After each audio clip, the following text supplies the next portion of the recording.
Bonjour, nous allons vous présenter un exemple de pollution environnementale par un métal et comment y remédier.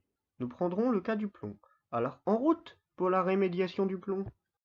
Le plomb est un métal lourd que l'on retrouve dans la nature, principalement sous forme minérale au sein de deux minéraux, la galène et l'anglécite. Cependant, les sources polluantes de plomb sont principalement d'origine anthropique.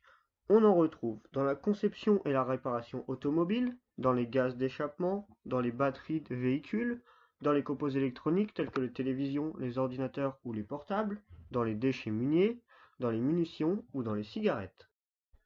Ces métaux, comme le plomb, sont généralement fortement absorbés, c'est-à-dire retenus sur les surfaces des composés minéraux et organiques des sols, limitant alors leur mobilité dans l'environnement.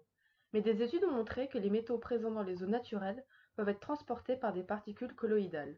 On parle de transport de métaux facilité par des colloïdes. Qu'est-ce qu'un colloïde? Un colloïde, c'est une entité qui a au moins une dimension comprise entre 1 nanomètre et 1 micromètre. Ils peuvent être composés de matière organique, de micro-organismes ou de phases minérales comme les oxydes. Les colloïdes ne sédimentent pas, donc ils sont très mobiles et ils sont très réactifs grâce à leur surface spécifique élevée. La surface spécifique est la surface réactionnelle. Elle représente la surface accessible aux atomes et aux molécules par unité de masse.